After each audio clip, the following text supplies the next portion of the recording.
Hola, Dios te bendiga. Soy el pastor Jaifer Morales, pastor de Casa de Bendición, y quiero darte la bienvenida a nuestro canal de YouTube. Aquí encontrarás palabras de edificación para tu vida, estudios bíblicos, predicaciones, y juntos podemos disfrutar de lo que Dios ha servido en la mesa. Vamos a hablar del único Dios verdadero.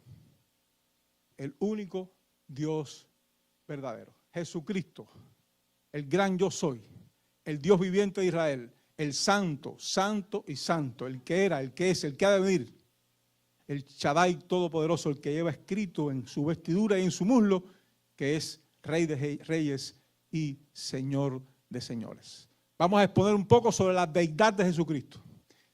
Este es un tema en el cual el Señor, el Dios Trino y Uno, siempre se glorifica.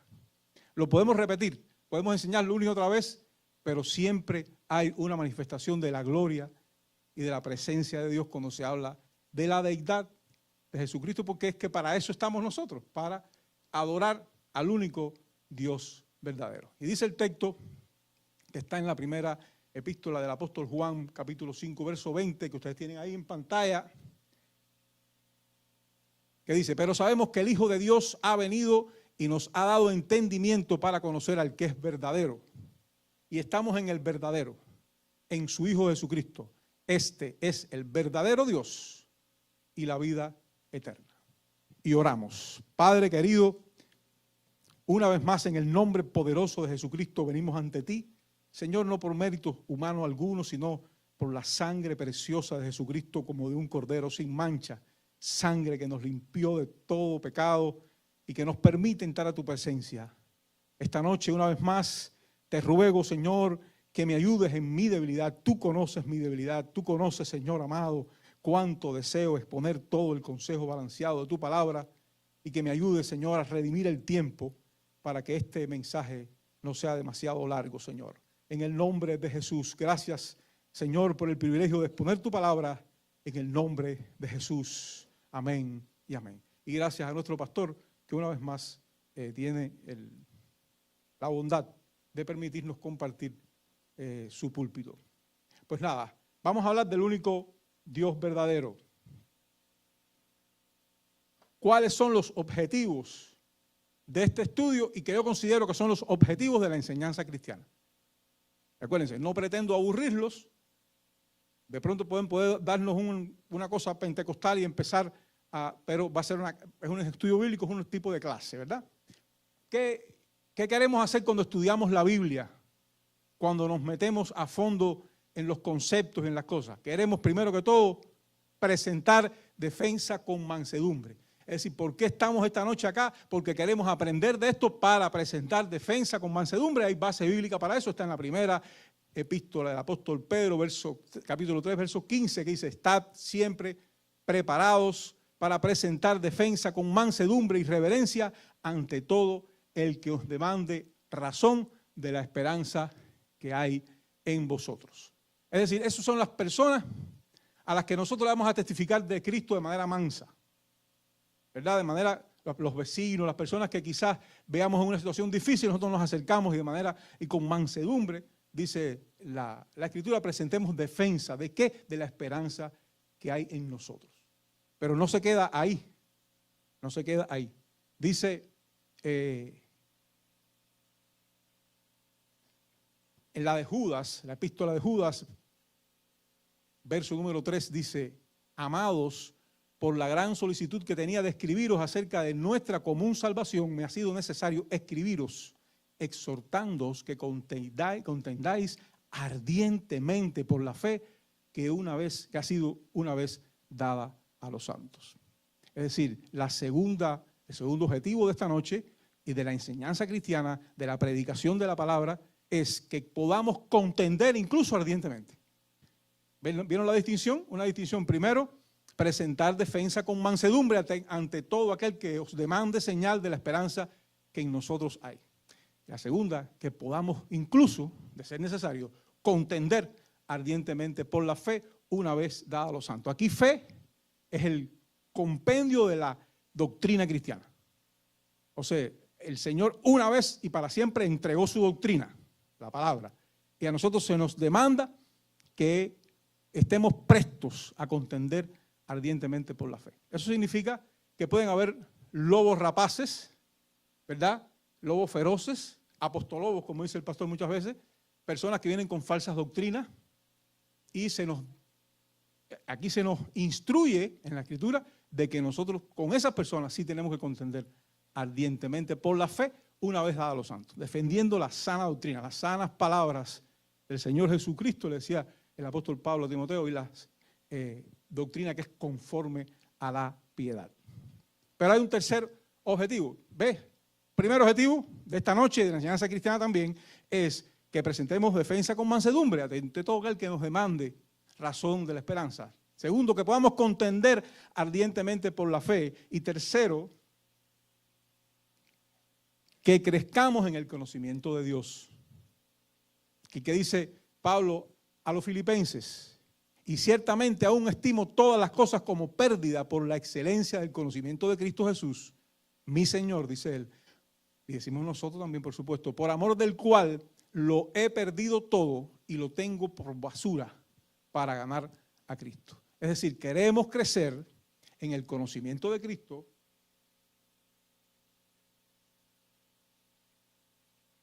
teniendo todo lo que alguna vez fuimos. Y cuando yo digo alguna vez, estoy hablando del segundo pasado. Ni siquiera estoy hablando de antes de Cristo. ¿Verdad? A veces testimoniar no está de más, pero a veces puede que nos excedamos en testimoniar. El apóstol Pablo está hablando, yo entiendo que mi segundo pasado, mi gloria pasada, mi momentito de victoria pasado, hay que tenerlo por basura, por el conocimiento de Cristo Jesús, que es nuestro Señor, para ganar a Cristo. Es decir, en la medida que conocemos más y que tenemos todo ese pasado, cualquier gloria humana, pequeña, incluso gloria hasta divina, éxitos en el ministerio, lo que sea que hayamos tenido, hay que tenerlo por basura para ganar a Cristo. 3 objetivos que esta noche trataremos de avanzar para ganar tiempo, porque es un poquito extenso. Vamos a estudiar entonces al único Dios verdadero, que es Jesucristo. O sea, conocemos a Jesús especialmente por la Biblia, ¿verdad que sí? Hay algunas fuentes, la vamos a manosear de alguna manera, a mencionar, hay algunas fuentes externas, pero conocemos a Jesucristo por la Biblia. Entonces, ¿cuál es la posición más elemental de los adversarios de las Escrituras? De los adversarios de Cristo en las Escrituras. O sea, que usan la misma Escritura como para contender. ¿Verdad? Vamos a verlo. Dice que no se puede probar científicamente los hechos que la Biblia relata. Esto no es verdad. Cuando alguien le diga, no, es que eso no está probado científicamente, usted le dice que eso es falso. Porque no se le puede aplicar a la Biblia lo que no se le aplica a la historia secular. No le puede aplicar la misma metodología a la Biblia que se le aplica a las ciencias naturales. La Biblia es un libro, vamos a decir, en alguna medida un libro histórico. Y se le tiene que aplicar la metodología con la que conocemos los hechos históricos. Entonces, es imposible que según la experimentación ningún hecho histórico secular sea probado. O sea, usted no puede probar por alguna investigación científica que Napoleón conquistó o que perdió en Waterloo o lo que sea que pasó. Es más, usted no puede probar por la investigación científica ni siquiera hechos del siglo XX. No se puede probar. ¿Por qué? Porque no se le puede aplicar a la historia la experimentación física. Es decir, la experimentación física es cuando en un sistema controlado usted hace un grupo de experimentos para demostrar una tesis. Una tesis es que si yo tiro el huevo del segundo piso, se va a explotar. Y usted se para en el segundo piso así, y se explota. Y escribe, mi tesis era que el huevo se iba a explotar, por tanto la tesis ha sido probada. Tengo una ley, y es la ley de Newton, pero bueno, es para poner un ejemplo. ¿Verdad? Usted no le puede aplicar eso ni a la Biblia, ni a la guerra de las Galias de Julio César. No se lo puede aplicar. Sencillamente, no podemos aceptar que nadie venga a ofrecerle a la Biblia o aplicarle a la Biblia, a la Escritura, el conocimiento de Jesucristo y a la verdad de Dios los rudimentos que se le aplican a la física o a la matemática. Hay que aplicarle a la Biblia los rudimentos de la historiografía. Entonces, hay varios argumentos como la prueba legal histórica. ¿Verdad? La prueba legal histórica habla de qué número de manuscritos tiene la Escritura. Cuánto, por ejemplo, el Nuevo Testamento, que es donde se habla de Cristo, qué cantidad de textos existen del Nuevo Testamento. Bueno, pues sencillamente hay más de 5,000. Ese número está realmente balanceado. Hay más. Se habla entre 5,000 y 8,000 manuscritos totales o parciales de algunos de los libros, la mayoría de los libros que componen el Nuevo Testamento, encontrados en diversas investigaciones que han, es decir, si Dios se ha encargado de algo, porque es el único Dios verdadero y quería que nos llegara a nosotros la Escritura, ha sido de proteger su palabra. De una forma u otra, Dios ha buscado proteger su palabra y lo ha logrado. La prueba legal histórica tiene que tener un grupo de argumentos. Este es uno. ¿Qué número de manuscritos tenemos? Por ejemplo, si usted busca la prueba bibliográfica, este es un gran historiador de la antigüedad. Lo citan en todas las universidades, lo estudian. Heródoto, que vivió 484, 425 antes de Cristo, es el padre de la historiografía. Son muy escasos sus manuscritos y sus fechas se alejan 1000 años de los hechos que narran. ¿Qué significa esto? Que si él cuenta una guerra que hubo o un acontecimiento histórico que hubo en su tiempo y el manuscrito está datado, fechado 1000 años después que ese acontecimiento. Eso no ocurre con los manuscritos del Nuevo Testamento, algunos de los cuales están datados, fechados en el primer siglo, es decir, inmediatamente casi después que Jesucristo fue crucificado.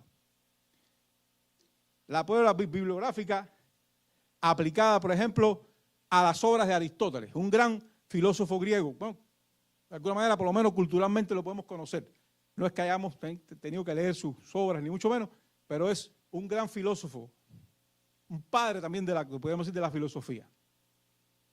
Sus manuscritos más recientes, los que se conocen, tienen 1400 años de distancia de las obras y de su vida.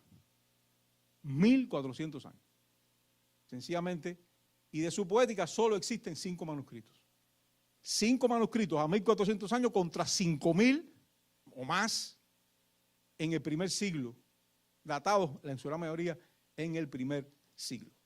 La prueba bibliográfica de las obras de Homero, ¿se recuerdan? La Ilíada, la Odisea, hay 643 manuscritos y en este aspecto son los más, digamos, que pudieran competir con el Nuevo Testamento. Hay 643 manuscritos y no están realmente tan lejos de cuando se hicieron. Entonces, el Nuevo Testamento está mucho más autorizado que las obras históricas de la antigüedad, de grandes historiadores, de grandes filósofos, de grandes literarios. Es decir, nosotros tenemos en nuestra mano algo que ha resistido la prueba del tiempo, que ha resistido la prueba de los ataques de las que quemaron Biblia, que quemaron manuscritos, los rollos y todo eso.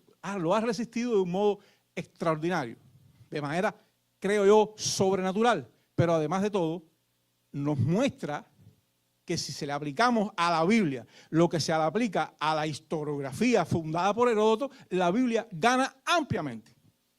Ampliamente. Por tanto, nosotros, si alguien viene a decirnos que es imposible probar científicamente la Escritura, tenemos que decirle qué cosa. Eso es mentira. Usted no sabe de lo que está hablando. Porque Heródoto, y usted le habla ahí de Heródoto. Y le habla de Aristóteles. Y hay un montón de cosas más que no tenemos tiempo de mencionar. Pero lo importante es que tenemos 5000 o más manuscritos parciales o totales del Nuevo Testamento que están en su gran mayoría escritos entre el primer y el segundo siglo después de Cristo. Eso es tremendo. Eso es algo completamente insólito. Y a nosotros nos sirve argumento para poder presentar defensa con mansedumbre o contender ardientemente por la fe. Y también para aprender a conocer más a nuestro Señor. O sea, los 3 objetivos, ¿recuerdan? Entonces, hay otro tipo de pruebas, las pruebas de las evidencias internas. Es decir, ¿qué significa esto? Un acontecimiento histórico, un acontecimiento legal, incluso necesita de testigos oculares. Necesita de personas que lo hayan visto. ¿Y qué dice Juan en su primera epístola, capítulo 1:1? Lo que era desde el principio, lo que hemos oído, lo que hemos visto con nuestros ojos, lo que hemos contemplado y palparon nuestras manos tocante al verbo de vida. Es decir, aquí está hablando uno de los tantos, que ahora era de los más cercanos, por supuesto, del apóstol Juan, que él vio, que tocó, que escuchó todo lo tocante al verbo de vida. Cuando Heródoto contaba algo, estaba contándolo porque alguien se lo contó, porque hizo una investigación y buscó cuál hizo, ¿sabe? Como es un historiador, sus métodos tendría obviamente, pero él no estuvo ahí en la guerra con Julio César, ni mucho menos. Estos estuvieron con Cristo, lo vieron, lo palparon, lo vieron resucitar, lo vieron ascender. Son testigos oculares. Eso vale mucho desde el punto de vista legal. Eso vale mucho desde el punto de vista legal, no solo para el pueblo hebreo, cuya, digamos, la cuestión de ser testigo era muy importante, sino para la misma legislatura moderna, la legalidad moderna. Si usted es testigo de algo, eso tiene un valor importante, una importancia capital, ¿no es cierto? En la segunda de Pedro, verso 16 del capítulo 1 dice, porque no os hemos dado a conocer el poder y la venida de nuestro Señor Jesucristo siguiendo fábulas artificiosas, sino como habiendo visto con nuestros propios ojos su majestad. Son testigos oculares. Eso tiene un valor trascendental. No estamos hablando de algo que escribieron unos místicos y un ángel que se les apareció y les contó una historia de hadas. Mira eso. Sencillamente estuvieron con el Cristo de la gloria. La prueba de las evidencias internas nos dice que los escritores del Nuevo Testamento en su mayoría fueron testigos oculares. Y eso, vuelvo y repito, a nosotros nos parece que es pan comido, pero no lo es. Esto ha dado victoria a la Biblia en el ámbito de la crítica, porque la Biblia ha recibido mucha crítica desde el punto de vista de los investigadores, los historiadores, de los mismos científicos, filólogos y lo que sea, han tratado de desmontarla, han tratado de decir que los libros no son originales, que si a Isaías le pusieron un pedazo, de que si la epístola de Juan se termina en tal capítulo, que el otro que sigue al final no es ese. No, le han tratado de destruir. Sin embargo, nosotros ¿qué tenemos que decir? Que no hay posibilidad, porque las pruebas, las evidencias externas y la prueba bibliográfica, la cantidad de manuscritos que hay, son aplastantes. Evidencias externas. Hay un grupo de padres de la iglesia y de historiadores que hablaron de los acontecimientos bíblicos o hablaron de los apóstoles. Eusebio de Cesarea, por ejemplo, que vivió en 275 al 339 después de Cristo, se refiere en su obra Papías de Hierápolis, el cual conoció a Juan. O sea, este hombre había conocido al apóstol Juan, a Marcos y a Pedro, y les relató con celo la concepción de algunos escritos bíblicos por parte de ellos. Es decir, habían personas que ancianitos ya le contaban a Eusebio y al Papías de Hierápolis y no sé cuánto, o sea, cómo se fue transmitiendo oralmente que estas personas fueron reales, que no era un mito o una leyenda. A nosotros que estamos, digamos, enamorados de Jesucristo, que estamos agradecidos de Jesucristo, no nos parece eso nada del otro mundo. Pero estamos hablando de que han habido críticos horrendos de la Escritura. Y eso ha sido de gran valor. Y por supuesto son pequeñas pinceladas de lo que es todo un arsenal que tiene la investigación bíblica, la investigación científica en torno a la Biblia para defender la Escritura. De grandes investigadores y grandes, digamos, eruditos que lo han logrado hacer. Pero para nosotros, ¿qué nos sirve? Para estar preparados para presentar defensa con mansedumbre. Policarpo acostumbraba, este era uno también de los padres, a sentarse a predicar. Todavía recuerdo la gravedad de su porte. Todavía me parece oírle contar cómo había conversado con Juan y con muchos otros que vieron a Jesucristo y repetir las palabras que habían oído de ellos. Eso está en San Ireneo de León, un documento. ¿Verdad? Este es otro documento, evidencia externa. Hemos hablado de qué? De la prueba bibliográfica, de las evidencias internas, y estas son evidencias externas. De afuera de la Biblia, alguien hablando de cosas de la Biblia. ¿Qué dice Clark Pinnock? Citado por Josh McDowell en el libro Más que un carpintero del año 1997. Dice, según ella, no existe un documento del mundo antiguo cuyo, según la prueba legal histórica, cuyo testimonio sea un conjunto textual e histórico tan coherente y espléndido. Una persona intelectualmente honesta no puede desechar una fuente de esta clase. El escepticismo se basa en un prejuicio no razonable. Si lo que está diciendo este hombre, que no creer en la Biblia es un prejuicio no razonable. Es alguien que sencillamente está entontecido por Satanás. Para decirlo con las palabras bien dichas. El escepticismo se basa en un prejuicio que se opone a todo lo sobrenatural. ¿Verdad? Hay personas que sencillamente no entienden de lo sobrenatural.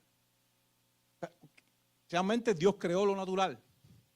Estableció los parámetros naturales, regulares, notables, visibles, para que cuando hubieran efectos sobrenaturales, también fueran notables y visibles. Si no existiera lo regular, lo natural, lo establecido, ¿verdad? Que la manzana se cae del árbol, ¡pum! Que el agua hierve si le pones candela, o sea, lo natural. ¿Cómo íbamos a ver crecer un pie y decir, no, eso es normal? No, eso, wow, se están violando las leyes ahí que conocemos, que estableció el mismo Dios, para darnos a conocer que tenemos detrás, delante y por todos lados, a un Dios todopoderoso. Otras opiniones contrarias a su deidad, a la deidad de Jesucristo. Recuérdense, estábamos estudiando a Jesucristo, el único Dios verdadero. Primeras objeciones. En Juan 14:28 dice, el Padre es mayor que yo. Jesús, muchos usan eso como una manera de pero él no es Dios. Si el Padre era mayor que él, ¿cómo es eso que él es Dios? Y Jesús estaba sujeto al Padre, y el Padre es la cabeza de Jesús, y Jesús es un hombre. O sea, esas son las afirmaciones de los contrarios. En Filipenses, texto que casi todos conocemos, que dice que Jesucristo, el cual siendo en forma de Dios, no estimó el ser igual a Dios como cosa a que aferrarse, sino que se despojó a sí mismo, tomando forma de siervo, hecho semejante a los hombres, y estando en la condición de hombre, se humilló a sí mismo, haciéndose obediente hasta la muerte y muerte de cruz. La Biblia interpreta la Biblia. Es decir, cuando nosotros leemos el pasaje ese de Juan 14:28, lo que nosotros tenemos que entender es que Jesucristo había renunciado a su gloria. ¿Estamos acá? No se me aburran, que esto está interesante. No es porque lo diga yo, porque es la Biblia. Es decir, sencillamente lo que él está diciendo es que yo he renunciado voluntariamente por obediencia y por amor al Padre a mi gloria. Es lo que está diciendo. Y lo confirma la epístola de Pablo a los filipenses. Y seguimos adelante. Otras opiniones contrarias a la deidad de Cristo. Objeción segunda. En Colosenses 1:15 dice que él es el primogénito de toda creación. En Apocalipsis 3:14 dice que es el principio de la creación de Dios. Algunos conjeturan que Cristo es parte primaria de la creación, o sea, que Cristo es un ser creado. ¿Verdad que no es un ser creado, no? O sea, aquí no hay nadie que crea eso, ¿no? Sencillamente, el vocablo griego protokokos, que es primogénito, significa heredero y primero en rango. Principio significa principiador, causa u origen. Es decir, que se diga allí que es el principio de la creación y que es el primogénito de toda la creación, solamente le da primogenitura, le da rango, le da altura, le da cualidad de liderazgo. En una familia hay un primogénito que es quien hereda, que es quien tiene la autoridad. Y de esa misma manera es Jesucristo en el reino de los cielos. Objeción tercera, Jesucristo es un maestro de moral y un hombre piadoso. ¿Cuántos escuchamos eso alguna vez? Cuando no éramos cristianos, cuando de hecho yo mismo de alguna manera simpatizaba culturalmente con el cristianismo y para mí Cristo posiblemente fuera eso mismo. Algunas religiones como el budismo, el hinduismo y demás lo consideran así. De hecho hasta los musulmanes lo consideran como uno de los profetas. Pero Jesucristo es la luz verdadera cuya bondad y santidad son exclusivas de Dios. es un ser perfectamente moral por cuanto Él es el único Dios verdadero. Y estamos, recuérdense, en este tópico. Ahora vamos a entrar en lo que sería materia. Jesucristo, o sea, todo esto es introducción, como dice el pastor. Y ya llevamos un rato hablando, pero realmente todo eso es para introducir. ¿A dónde vamos? Bueno, vamos a ver, ¿verdad?, la profundidad teológica, conceptual de por qué creemos que Jesucristo es Dios. Bueno, vamos a verlo a Jesucristo en el principio. Este texto lo conocemos todos nosotros, lo hemos citado, pero vamos a repasarlo y quizás Dios nos vuelva a tocar el corazón esta noche con una dosis de fe, una dosis de humillación y de amor hacia el único Dios verdadero. En el principio era el verbo y el verbo era con Dios y el verbo era Dios. Este era en el principio con Dios. Todas las cosas por Él fueron hechas y sin Él nada de lo que ha sido hecho fue hecho. El otro día en casa le saqué a los niños, a mis hijos, una traducción del Nuevo Mundo de las Sagradas Escrituras. ¿Saben qué es eso? Los testigos de Jehová. Ahí, en ese mismo Juan 1:1, ellos tienen una distorsión. Ellos han adulterado la Escritura. Ahí dice, en el principio era la palabra, que bueno, saben, en las traducciones actuales se usa la palabra, Cristo es la palabra viva, la palabra encarnada. Y dice, y el verbo, la palabra estaba con Dios en el principio, y la palabra era un Dios. Se los mostré. Y ahí, bueno, les expliqué de alguna manera que cómo ellos han adulterado para no darle a Jesucristo el rango que Él tiene, que es Dios, porque es el único Dios verdadero. Jesucristo en el principio. Vamos a ver qué significa ese verbo. Ese verbo significa logos. Fue usado particularmente por los estoicos para denotar la razón controladora del universo. Los estoicos, una corriente filosófica de la Grecia antigua. La mente, ese logos es la mente todo penetrante que gobernaba y le daba sentido a todo. Logos era uno de los conceptos más puros y más generales de esa inteligencia, razón o voluntad esencial que se llama Dios. Eso está en el libro de Merrill Tenney, San Juan, el Evangelio de la Fe, del año 88. Juan 1:1, en el principio era el verbo. Antes de cualquier principio posible ya existía el verbo. Ese logos. Juan usa el logos a propósito. Era una palabra, un concepto que sus oyentes, los receptores de su evangelio, de su predicación, iban a entender. Estaba colocando a Jesucristo, de alguna manera, apropiándolo de ese concepto para que su auditorio, los que leyeran, los que Él les pudiera ministrar, recibieran con cierta calidad de qué se estaba hablando. Antes de cualquier principio posible, ya existía el verbo desde el pasado ilimitado hasta la eternidad infinita. En Génesis 1:1 dice el Señor, en el principio creó Dios los cielos y la tierra. Antes de cualquier principio determinable o verificable materialmente, el verbo, el logos, Jesucristo, ya existía. Y dice que el verbo era con Dios. Hace referencia a las otras personas de la deidad. Sin la Trinidad es bien difícil considerar incluso el asunto de la salvación. El asunto más importante de nuestra fe es la salvación por gracia, ¿verdad? Sin la Trinidad eso está duro de armarlo. Cuando se estudia este asunto está duro de armar la salvación si uno no tiene claro que el Dios es trino y uno, Padre, Hijo y Espíritu Santo. Él estaba con Dios y era Dios. Jesucristo desde la eternidad, por supuesto, sabemos que era Dios. Todas las cosas por Él fueron hechas y sin Él nada de lo que ha sido hecho fue hecho. Es decir, Jesucristo es el creador. Jesucristo es el creador de todas las cosas. Este texto que está en el mismo libro de Merrill Tenney, que se llama San Juan, el Evangelio de la Fe, dice, esto es maravilloso, la creación material es el producto del logos, del verbo. El Hijo es el agente de la creación. O sea, cuando uno profundiza en esto un poquito, piensa en un dueño que tiene un terreno y va a construir un edificio y él tiene ahí un agente, un general contractor, que es el que va a ejecutar todo eso. En este caso, el dueño es el Padre y Jesucristo. Para imaginarlo de alguna manera, no es que sea así exactamente, pero es una manera de que en esta mente cortiquita que nosotros tenemos infinitica, podemos incluir este concepto tan extraordinario. El Hijo es el agente de la creación. Cristo, esto está espectacular. Cristo es el medio a través del cual la divinidad se expresa. Maravilloso. Es decir, la Trinidad se expresa a través de Jesucristo. Es la palabra encarnada.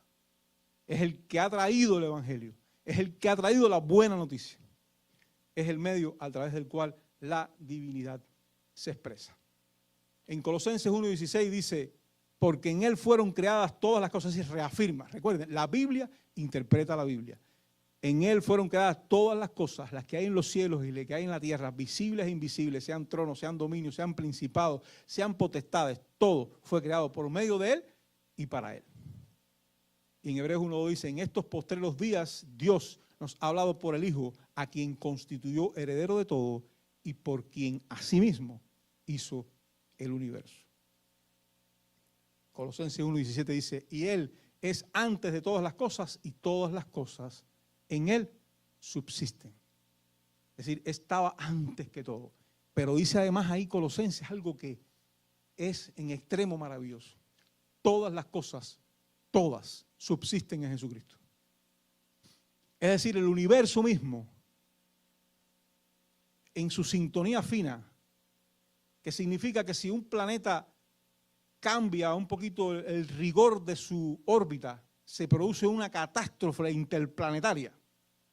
Es decir, ese nivel, las fuerzas gravitacionales del espacio, el modo en el que transcurre la vida, el corazón de nosotros latiendo, no sabemos cómo. ¿Usted no se ha puesto a imaginar? ¿Usted no se ha preguntado eso? Pero ¿cómo es que yo estoy funcionando? Y todavía hay que tener más fe para ser incrédulo. Hay que tener más fe para ser ateo que para creer, porque es que esto tiene sentido. Es decir, todas las cosas en Él subsisten. Es decir, hay una fuerza en el universo que es Cristo, que es Dios, gobernándolo todo, dirigiéndolo todo. Y yo no sé si a ustedes esto le aumenta la fe, pero a mí me la pone a volar. Es verdad, porque es que estamos, este es un Dios de verdad, es el único Dios verdadero. Entonces, este acto creacionista se manifiesta continuamente. Si no solo creó y dio la espalda, porque hay muchos que dicen eso. No, Él creó todo y se fue, a dormir. ¿A dónde se iría Dios? No, Él está constantemente, Él está activo en el proceso creativo, en el proceso de sustentación de lo que creó. Dice, está en la subsistencia misma de las cosas, la permanencia, la continuación, la conservación, la estabilidad, la existencia y la vida. Y estamos hablando de un mundo caído. Imagínense el mundo de Adán y Eva. Imagínense en el mundo de esa ciudad que Juan vio descender del cielo vestida como una novia, donde todo va a ser perfecto, donde no va a doler la muela, ni el callo, ni va a haber diabetes, ni va a haber tristeza, ni depresión, ni me cae mal fulano. Nada. Eso no existe. Hay perfección, hay gozo, hay gloria. Y entonces la gente no entiende por qué vamos a estar todo el tiempo adorando. Bueno, pero es que no es para menos, ¿no? O sea, si quisiéramos estar adorando ahora mismo, a pesar de que nos duela el callo, pero hay que ir a trabajar. Yo no creo que allá vamos a estar de vago, ¿no? Yo creo que hay un mundo que hacer, que continuar. Pero, esencialmente vamos a estar adorando. Porque cuando Pablo dice orad sin cesar, eso no significa que está mandando a la gente que se retire a un monasterio, sino que constantemente usted sepa que Dios está con usted en el carro, que está con usted apretando la tuerca en el trabajo, donde quiera. En cualquier lugar usted puede hablar con Dios. Entonces, en ese mismo contexto, nosotros podemos adorar en todo momento. Y en ese contexto de perfección y de hermosura, más todavía. Jesucristo, en el principio, en Hechos 17:24, dice, Pablo ahí está hablando de esto mismo a los atenienses, y había un panteón así que le faltaba un dios, ellos le llamaban el Dios desconocido. Dice, el Dios que hizo el mundo y todas las cosas que en él hay, siendo Señor del cielo, es quien da a todos vida y aliento y todas las cosas, porque en él vivimos y nos movemos y somos. Todas las cosas en él subsisten. Eso es tremendo. Cuando uno analiza eso y se mete en eso y dice, wow, yo cuando camino por aquí, es que en Él nos movemos, vivimos y somos. Estoy caminando en Dios. Es cuando hago un pecado, ¿verdad? Cuando me martillo el dedo y digo, hablo malo, como dicen los puertorriqueños. O sea, ahí estamos en Dios. No hay manera. Si me fuera a donde, a lo último del Seol, incluso ahí estás tú, dice el salmista. O sea,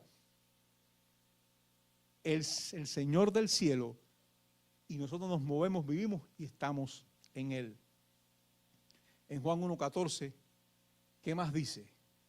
Que aquel verbo fue hecho carne, el Logos, la mente controladora del universo, en el cual subsisten todas las cosas, fue hecho carne y habitó entre nosotros. ¡Aleluya! Tremendo. ¿A quién se le ocurre? O sea, ¿cómo se le pudo ocurrir? Hasta los ateos están quemados, hasta Richard Dawkins ese está. Él tiene una locura con eso porque él no puede entender cómo que el Dios que tiene el universo en la palma de su mano sencillamente decidió ir a la cruz. Porque bueno, es bueno y para siempre son sus misericordias. Y allá él si no lo entiende. Pero nosotros lo entendemos. El verbo, el logos, la razón controladora del universo, el creador de todo lo que existe, en el cual subsisten todas las cosas, se hizo carne y habitó entre nosotros. En toda la creación subsiste en Jesús, el Nazareno de la historia. O sea, ese logos, ese Dios en el que subsisten todas las cosas, y Jesús, el que andaba, que no tenía donde recostar su cabeza, son la misma cosa. Eso, ¿verdad? Le rompe el alma a uno. Le rompe el alma a uno. Uno cuando piensa en eso es cuando uno se derrite de verdad. Y uno dice, wow, pero ¿de qué manera? ¿Cómo es Dios tan original? Porque lo que yo siempre descubro a cada paso que doy es que Dios es muy original. Es tremendamente original. Puso el Espíritu en nosotros, nos dio una Biblia que no han podido destruirla por más que han intentado, ni desvirtuarla, ni desconceptualizar. Y además, fue a la cruz por nosotros. O sea, tiene el universo en la palma de su mano en una pequeña espora que anda flotando en el universo llamada Tierra, planeta Tierra. Es una espora. La Tierra es como una esporita, un polvito, una partícula de polvo en todo el universo. Ahí vivimos nosotros. Y ahí ese Dios que es más grande que el universo, que está más allá del universo, que es infinito, que es eterno, que es todopoderoso, decidió reducirse adentro de la espora para ir a la cruz por nosotros. Eso está violento. Eso está poderoso. Y ese y el creador de todo eso son la misma persona. No sé si a ustedes eso no les rompe el alma de ternura, de amor, de confianza, de victoria. Porque estamos aquí para eso, para crecer en el conocimiento de Dios, para crecer en fe y para estar preparados para presentar defensa con mansedumbre o contender ardientemente por la fe. Dice aquí Oscar Cullmann, esto también me encanta, dice, Jesús ha debido aparecer como la revelación de Dios para los hombres. Esto significa que Jesús es Dios, es decir, es Dios revelándose a sí mismo. Por eso Jesús está con Dios desde el principio, de manera que siempre que pensamos en Dios, debemos pensar igualmente en Cristo. ¿Saben? Nosotros los grandes, los adultos, a veces tenemos ese problema. Cuando miramos a la cruz, vemos a Jesucristo y quizás nos cueste un poquito de trabajo inmediatamente hacer una relación directa con que ese es Dios. ¿Me explico? Los niños no. Los niños crecen cuando se les instruye, cuando miran, ellos dicen, porque cuando Dios fue a la cruz, o sea, no hacen la distinción que nosotros hacemos. Y ese es el asunto. Nosotros tenemos que entender que Dios es trino y que el que fue a la cruz es Dios. Claro, nosotros lo entendemos a nivel teológico, a nivel conceptual, aquí lo conversamos, Cristo, Dios, la segunda persona de la Trinidad, pero ustedes sienten adentro, sí, en la mente, a veces no logramos hacer esa distinción rápida, orgánica, natural. Dios fue a la cruz, los niños lo tienen. ¿Por qué? Porque los niños aprenden de una manera, ¿cómo aprenden? Se aprende el idioma, es decir, es como una cosa natural. ¿Entienden eso? Naturalmente. No hace falta darle ningún tipo de clase teórica, ellos lo van comprendiendo a nivel orgánico en su corazón. Jesucristo posee los atributos de Dios. ¿Verdad que sí? La omnipresencia de Dios significa que Él está presente en todas las partes y a toda hora. No hay punto en el espacio ni momento en el tiempo en el que Dios no esté presente, ¿verdad? Eso lo entendemos. Omnipresencia significa Dios está en todo lugar. Por supuesto, si nosotros nos movemos, andamos y somos en Él, Él está presente en todo lugar. Es omnipresente. Ahora, ¿cómo eso se manifiesta en Jesucristo? Lo vamos a ir viendo. En Efesios 4:10 dice, el que descendió es el mismo que también subió por encima de todos los cielos para llenarlo todo. Poderoso. Jesucristo lo llena todo. En Mateo 18:20 dice, porque donde están 2 o 3 congregados en mi nombre, ahí estoy yo en medio de ellos. O sea, de alguna manera defiende la omnipresencia de Jesucristo. En la segunda a los Corintios, capítulo 13, verso 5, dice, examinaos a vosotros mismos si estáis en la fe. Y por cierto, eso está buenísimo, hay que examinarse si estamos en la fe. Probaos a vosotros mismos, o no conocéis a vosotros mismos que Jesucristo está en vosotros, a menos que estéis reprobados. Entonces, si el Señor está presente en todos los creyentes, si está en Elvin, está en Adriana, si está en Maricielo, en mi esposa, en el pastor, y por allá en Luis, y mire, entonces, ¿qué significa eso? Que es omnipresente, está donde quiera, está en cada uno de nosotros. ¿O no conocéis a vosotros mismos que Jesucristo está en vosotros a menos que estéis reprobados? Bueno, si estás reprobado, Jesucristo no está en el que estés reprobado.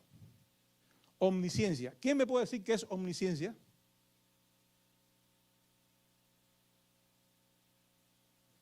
Es omnipresente, perdón.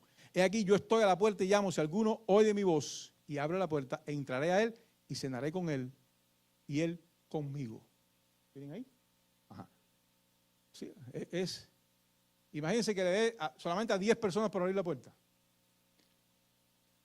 Él va a entrar de todas formas. Por supuesto que hay puertas y todo esto tiene un lenguaje literario, un lenguaje figurado, pero está hablando de la capacidad que tenemos cada uno de nosotros de relacionarnos con Cristo a nivel personal. Es decir, si yo oro en esta esquina y aquí yo oro, y el otro día yo oro en su casa y ora en China, estamos hablando con Cristo, ¿verdad? Por tanto, ahí hay una relación, ahí se está abriendo la puerta esa que se está hablando ahí, en Apocalipsis 3:20. La omnisciencia, ahora sí. Ahora, sí, porque estoy, como diríamos en buen cubano, quemando el tenis, ¿verdad? Para que no dé tiempo. La omnisciencia significa que Dios tiene un conocimiento perfecto de todas las cosas, extendidas estas en su más absoluta vastedad. Esto está en el libro de Conner, el 2003, Doctrina Cristiana. Omnisciencia es el conocimiento perfecto de todas las cosas por parte de Dios. No es que conoce de alguna manera, más o menos, no, Él me conoce más o menos. Perfecto. Dios conoce todo. Todo. En la ducha, en la casa, en el carro, en el semáforo, donde quiera. De mismo modo que estamos en Él, nos movemos y todas las cosas en Él subsisten, tiene un conocimiento perfecto de todas las cosas. Yo digo una cosa, yo siempre digo algo, si yo voy, y eso me pasó desde que me convertí, desde que acepté al Señor. Si voy a creer en esto, voy a creer de verdad y voy a creer en todo. O sea, no voy a creer en un poquito, no, yo creo en el Salmo 91, pero el 93 a mí me parece que si yo, o sea, vaya, es por solo decir eso a manera de ilustración. Sí, todo hay que creer. Es decir, si yo creo que es omnipresente, porque lo dice la Escritura. Si es omnisciente, es omnisciente. Y si es omnipresente y omnisciente, y es Dios, entonces vamos a creer que es bueno y que para siempre somos su misericordia y que es el papá de nosotros, y nosotros tenemos que vivir con esa convicción en el hondo del corazón.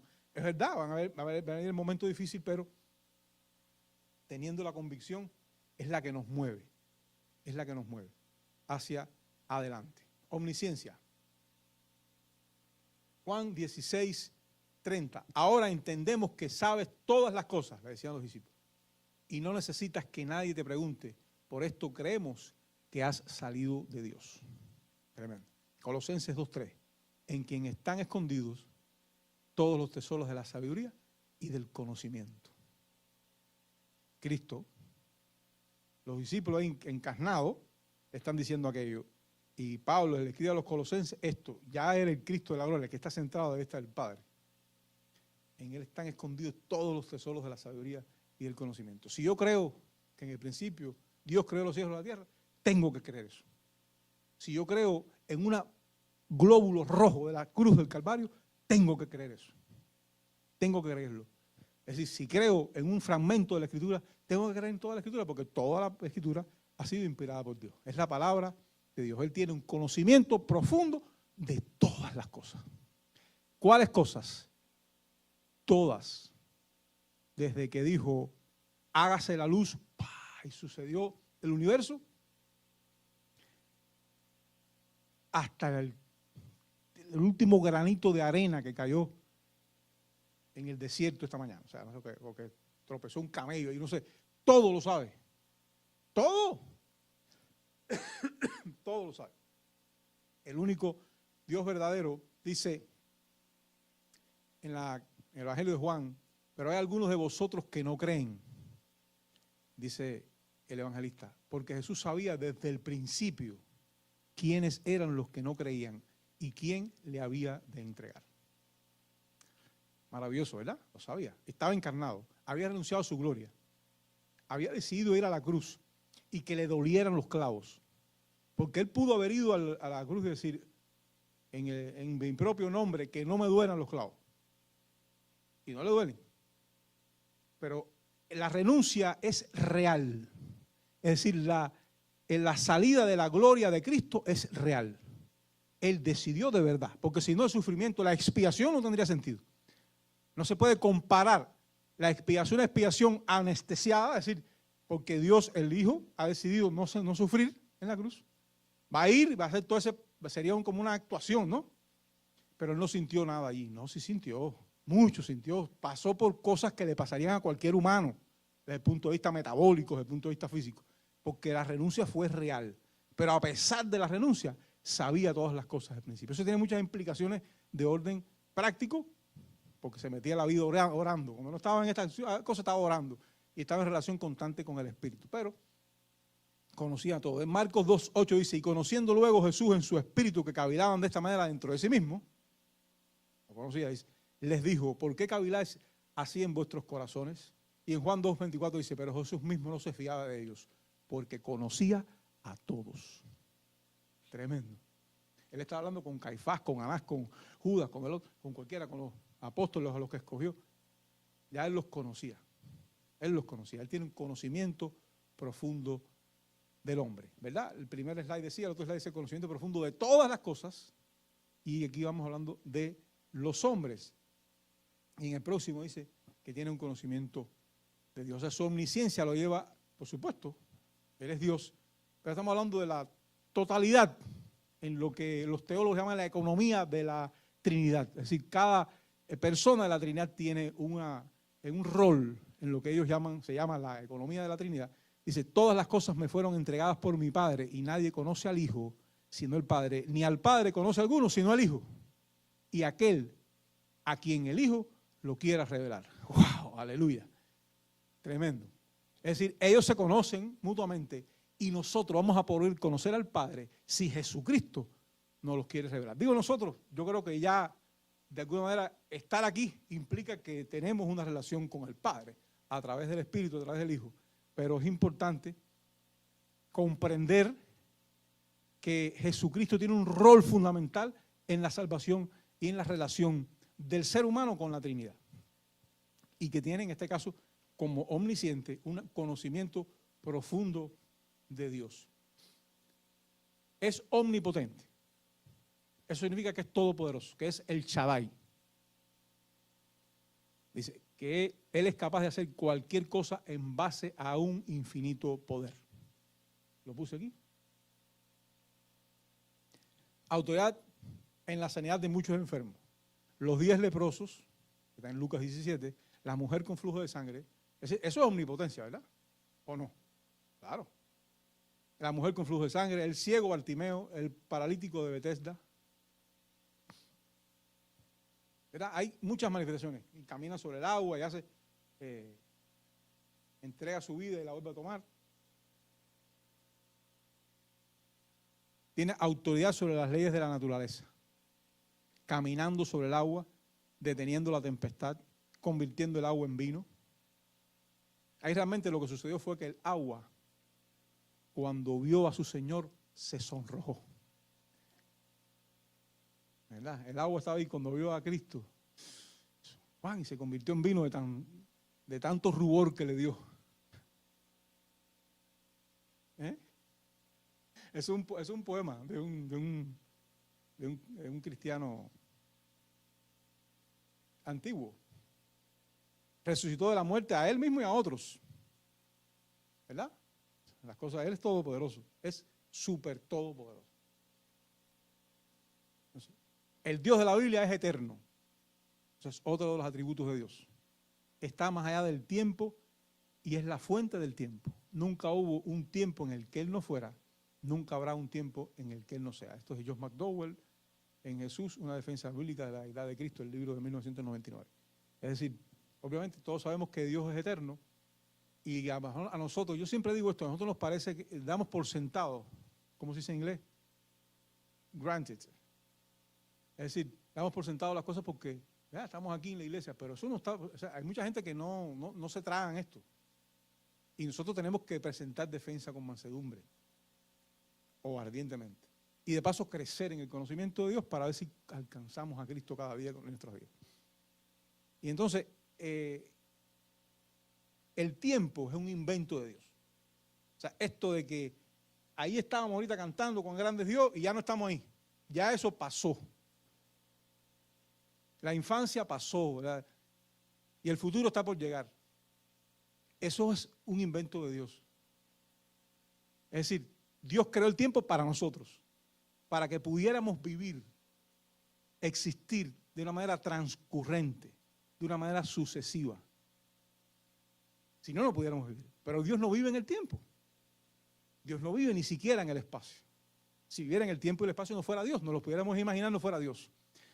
De modo que como no siquiera nos podemos imaginar, a menos que Él se nos revele, del modo que se ha revelado, y con todo eso nos cuesta trabajo, nosotros no pudiéramos tener ni la menor idea de cómo íbamos a conocer a Dios. Porque Dios vive en una eternidad absoluta, en la cual no hay ni pasado, ni futuro, ni presente. Él está mirando las cosas como en un mapa. La historia. Es que no podemos imaginarlo. Yo hablo así y lo digo como que quizás hasta pretendiendo que lo sé o que lo entiendo. Pero está duro de entender. La eternidad está dura de entender. Pero algo tenemos que saber. Nosotros somos la imagen de Dios. Y el tiempo, bueno, Él nos creó a su imagen, ¿no? Llevamos en nosotros, vamos a decirlo de esta manera, que es como es, la imagen de Dios. El tiempo tiene la imagen de la eternidad. Exacto, puso eternidad en el hombre. Entonces, eso es tremendo. Él es eterno. En donde está Dios nunca hubo pasado, ni futuro, ni nada por el estilo. Dice en Miqueas 5:2, pero tú, Belén Efrata, pequeñas para estar entre las familias de Judá, de ti me saldrá el que será Señor de Israel, y sus salidas son desde el principio, desde los días de la eternidad. ¡Wow! Yo no hay un día que yo no lea eso, que a mí eso me parte el corazón, de verdad. Que eso no eso es tremendo. Jesucristo viene desde los días de la eternidad hacia nosotros. En Isaías 9:6, claro, el texto hermoso también nos parte el alma, porque un niño nos es nacido, hijo nos es dado. Eso siempre lo decimos como que fuera lo mismo, ¿verdad? Yo me meto a veces por afluentes, porque es que no puedo dejarlo pasar, pero no es lo mismo. En ese verso, en esos dos pedacitos de oración, son dos cosas distintas. Ahí nos ha nacido un niño y nos ha sido dado un hijo. El Hijo de Dios nos ha sido dado para que todo aquel que cree no se pierda, mas tenga vida eterna. Y el principado está sobre su hombro, y se llamará su nombre admirable, consejero, Dios fuerte, Padre eterno, príncipe de paz. Tremendo. Su eternidad en el principio era el verbo, lo vimos desde ahorita. Juan 8:58, Jesús le dijo, de cierto os digo, antes que Abraham fuese, yo soy. Jesús fue mucho más adelante al hablar de sí mismo en un eterno y siempre presente, yo soy, ¿verdad? ¿Se acuerdan? Yo soy la puerta de las ovejas, el buen pastor, la luz del mundo, la resurrección y la vida, el camino y la verdad de la vida, el pan de vida. En fin. Son varios, son 7, ¿no? 7 yo soy de Juan. Jesucristo posee los atributos de Dios. Su inmutabilidad. Venimos hablando de esto, por supuesto. Jesucristo es el mismo ayer y hoy por los siglos, dice Hebreos 13:8, en Apocalipsis 1:8 dice, yo soy el alfa y la omega, el principio y fin, dice el Señor, el que es, el que era y el que ha de venir, el Todopoderoso. Tiene los títulos y los nombres de Dios. El texto del Nuevo Testamento ha sido redactado en griego y se llama expresamente a Jesucristo como Dios. Hay varios vocablos griegos, ego e eimi, que es yo soy, que significa Jehová, Yahvé, Yahweh, o el tetragramaton, que es YHWH. El Kyrios, que es Señor, que es en hebreo Adonai, y el Theos, que es Dios, que es en hebreo Elohim. En los textos del Nuevo Testamento aparece ego, eimi, Kyrios y Theos de diversas maneras, referidos y en relación con Jesucristo. Tiene los títulos del nombre de Dios. Jesús les dijo, de cierto os digo, antes que Abraham fuese, yo soy. Ese yo soy tenía una implicación tremenda. Tomaron entonces piedra para arrojárselas. Eso es ego eimi y proviene de la Septuaginta. Septuaginta es una versión griega también del Antiguo Testamento. La Biblia, sí, la versión de los 70. Jesús pretendió para sí mismo el nombre de Dios, un nombre tan sagrado que los judíos no quieren ni aún pronunciarlo. YHWH, pronunciado con frecuencia por Yahweh, Yahvé o Jehová. Era tan así que los escribas que hicieron la Septuaginta y todo eso, para no mencionar el nombre de Dios, levantaban un cartel. Había un silencio, el tipo que estaba escribiendo y que estaba dictando decía, porque entonces llegó, un silencio, miraban para atrás y así, levantaban y decía, YH, estaba el tetragrama, entonces ni siquiera lo mencionaba por el respeto que le tenían a mencionar el nombre de Dios. Eso significa aquel que es, o sea, el tetragramaton. El tetragramaton son esas 4 letras. Significa aquel que es. En este nombre encontramos a la vez la afirmación metafísica del ser eternamente presente, que está en el origen y final de toda la existencia. Jesucristo tiene los títulos y nombres de Dios. Dice en 8:24 de Juan, por eso os dije que moriréis en vuestros pecados, porque si no creyereis que yo soy, ese es el ego y mí, en vuestros pecados moriréis. En 8:28 le dije, cuando hayáis levantado el Hijo del Hombre, entonces conoceréis que yo soy, ego y mí, y que nada hago por mí mismo, sino que según me enseñó el Padre, así yo hablo. Ese yo soy, ustedes saben que viene de la conversación de Moisés con la zarza, ¿verdad? Cuando él le dice, ¿a quién le digo que me envió? Y él le dice, yo soy te envió, yo soy el que soy. Cuando te preguntes quién fue, yo soy el que soy, es el que tiene existencia inmanente en sí mismo. En 18 se dice, cuando les dijo yo soy, retrocedieron y cayeron en tierra. Ellos sabían de lo que se trataba. Jesucristo tiene los títulos y dice Willett, en su libro de 1982 que se llama Jesucristo en el Evangelio de Juan, dice, al lado de estos yo soy absolutos, que identifican directamente a Jesús como el que habló en la revelación del Horeb, allá, en la zarza, el pan, la luz, la puerta de las ovejas, el buen pastor, la resurrección, el camino y la verdad y la vida y la verdadera vid.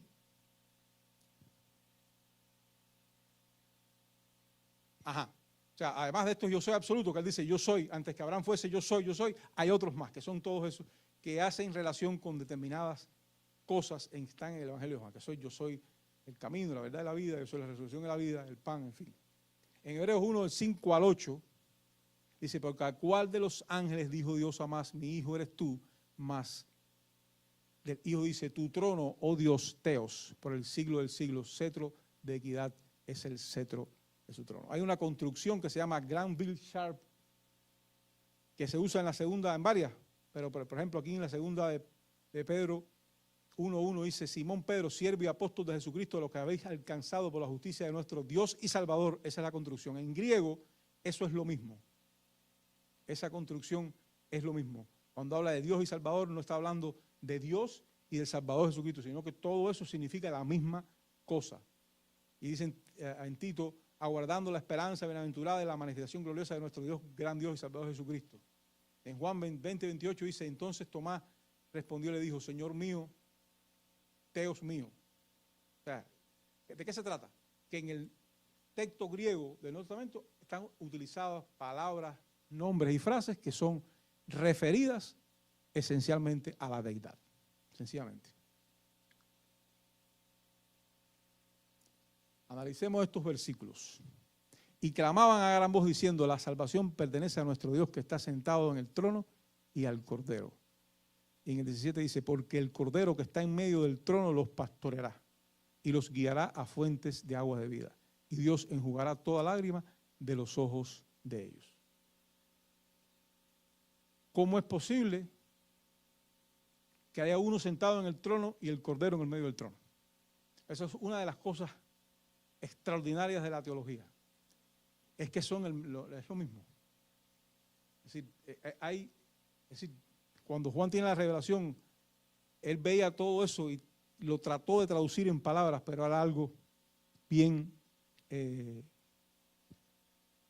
extremo, algo tremendo. O sea, ver a alguien sentado y al Cordero que está en el medio del trono. Hay una referencia a la igualdad con el Padre tremenda. Aquí hay, que no me voy a detener en esto, pero miren cuántas cosas del Antiguo Testamento que aparecen en el Nuevo. En el Salmo 24 es el Rey de Gloria, aquí habla del Señor de Gloria. Se doblará toda rodilla y jurará toda lengua, y que dice por acá, para que en el nombre de Jesús se doble toda rodilla y toda lengua confiese. Aquí habla de Salvador, de Salvador, de Salvador, habla de Salvador y que salva, Salvador. Más por aquí. Antiguo, el rey, el juez, el que juzga y el juicio, juzga y tribunal, redención, redentor. Todas las cosas que, lámpara, luz, o sea, aparece como luz, Jehová es mi luz y mi salvación, y aquella luz verdadera que alumbra a todo hombre, venía a este mundo. Tú eres mi lámpara, la luz de la vida. El primero, y yo con los posteros, dice el primero y el último, el que era, el que es, el que ha de venir. El pastor.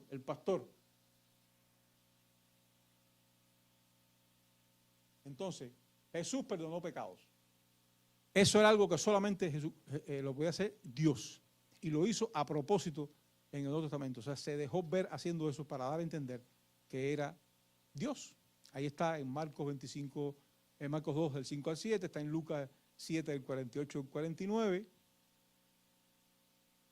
Entonces sus palabras y sus acciones denotan que Él es Dios.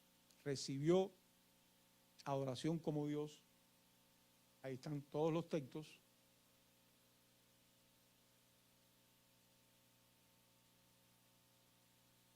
En Mateo 14, entonces los que estaban en la barca vinieron y le adoraron diciendo, verdaderamente eres hijo de Dios. Lo importante de todos estos actos de adoración es que Jesucristo en ningún momento los reprendió. Recuerden que hay, Juan en el Apocalipsis se le tira a los pies a un ángel y el ángel dice, hey, levántate, no hagas eso. No me busques problemas, diría el ángel. Porque yo soy consiervo tuyo. Es decir, Jesucristo no los levantó, no les dijo que no lo adoraran, sino que los dejó que lo adoraran. Perdonó pecados y no cambió el ritmo de los acontecimientos, siguió perdonando pecados. Es decir, él estaba dando a entender quién él era. Y hablaba con la autoridad de Dios. En Juan 7:46 los alguaciles respondieron, jamás hombre alguno ha hablado como este hombre. Noble testimonio de hombres sencillos. Tal vez, esto lo dice Jameson Francois Brown en el comentario, tal vez eran extraños al intento profundo de la enseñanza de Cristo, pero había en ella algo que por su grandeza misteriosa y su pureza y gracia transparente los tenía encantados. Sin duda, era de Dios que ellos se sintiesen así. Es tremendo. Hay una perfecta igualdad de Jesucristo con el Padre. Está en Juan 10:30, yo y el Padre uno somos. En Juan 10:38 dice, más si yo las cosas, si las hago, aunque no me creáis, a mí, creed las obras para que conozcáis y creáis que el Padre está en mí y yo en el Padre. Juan 5:23 dice, para que todos honren al Hijo como honran al Padre. El que no honra al Hijo, no honra al Padre que le envió. Aquí está Juan 5:35.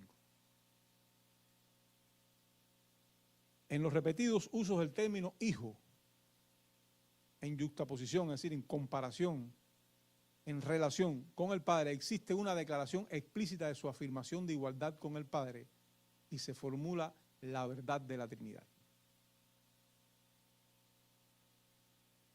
En Juan 17:5 dice, ahora pues, Padre, glorifícame tú al lado tuyo con aquella gloria que tuve contigo antes que el mundo fuese.